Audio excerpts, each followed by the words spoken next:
बजरंग सोनवणे असा नेता ज्याने शून्यातून भरारी घेतली आणि राजकारणात पाय रोवले. पुढे राजकारणातून साखर कारखानदारीमध्ये पाऊल टाकून सहकार क्षेत्रात ताकद वाढवली.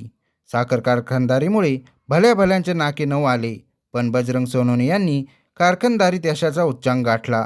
आज घडीला बीडमध्ये पंकजा मुंडे यांचा कारखाना अडचणीत सापडला.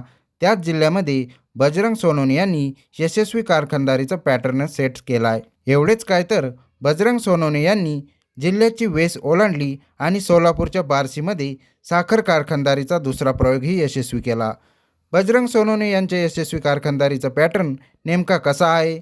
बजरंग सोनवणे यांनी बंद पडलेल्या बार्शीच्या कारखानदारीची कशी चालना दिली तेच या व्हिडिओमधून पाहूया. व्हिडिओला सुरू करण्याआधी एक महत्त्वाची आठवण, तुम्ही जर स्मार्ट मराठी यूट्यूब चॅनलला अजूनही सबस्क्राईब केलं नसेल तर जरूर सबस्क्राईब करा. बीड जिल्ह्यातून केज तालुक्यातून बजरंग सोनवणे यांनी आपल्या राजकारणाची सुरुवात केली. आपले स्थानिक राजकारणामध्ये काम करताना बजरंग सोनवणे यांना वर्चस्व राजकारणाला सामोरे जावे लागले. स्थानिक कारखानदाराकडून बजरंग सोनवणे समर्थकांचा ऊस नाकारला जाऊ लागला. याची सल मनात घेऊन बजरंग सोनवणे यांनी कारखाना उभारण्याचा संकल्प केला आणि दृष्टिक्षेपातही आणला.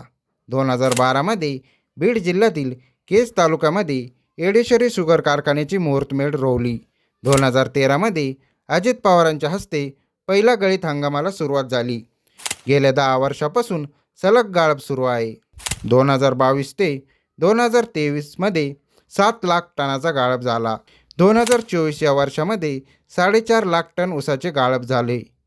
पूर्ण हंगामात 900 टन ऊसाच्या गाळपाची अपेक्षा आहे. आज घडीला मराठवाड्यातील सर्वाधिक गाळप करणारा कारखाना म्हणून येडेश्वरी शुगर कारखान्याची नोंद झाली. पारदर्शी कारभार आणि शेतकऱ्यांच्या ऊसाला जास्तीत जास्त भाव यामुळे येडेश्वरी शुगरला भरभराटी आली. बीडमध्ये यशस्वी कारखाना चालवल्यानंतर बजरंग सोनवणे यांनी मराठवाड्यातून पश्चिम महाराष्ट्रामध्ये सीमा उल्लंघन केलं. बार्शीतला बंद पडलेला आर्यन शुगर कारखाना विकत घेतला आणि यशस्वी कारखानदारी सत्र सुरू ठेवला. माजी मंत्री दिलीप सोपल यांच्याशी संबंधित असलेला बार्शीतील आर्यन साखर कारखाना अनेक वर्षापासून बंद होता. थकीत कर्जामुळे जिल्हा बँकेनं हा कारखाना ताब्यात घेतला होता. जुलै 2022मध्ये लिलावात बजरंग सोनवणे यांच्या येडेश्वरी शुगरने आर्यन कारखानदारीची खरेदी केली आणि मराठवाड्यातून पश्चिम महाराष्ट्रामध्ये एंट्री केली. 2022 ते 2023 वर्षामध्ये चाचणी हंगाम सुरू करून बार्शीमध्ये येडेश्वरी शुगरचं दुसरं युनिट सुरू झालं.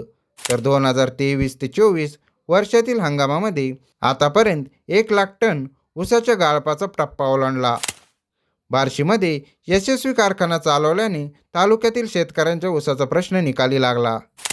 त्यासोबत येडेश्वरी सहकारी बँक स्थापन करून बजरंग सोनवणे यांनी बार्शीतल्या सहकारामध्ये पाऊल टाकलं. बजरंग सोनवणे यांच्या कारखान्यामुळे बीड जिल्ह्यातील साखर उद्योगाला आर्थिक गती मिळाली. सहकार क्षेत्रामध्ये भर पडली.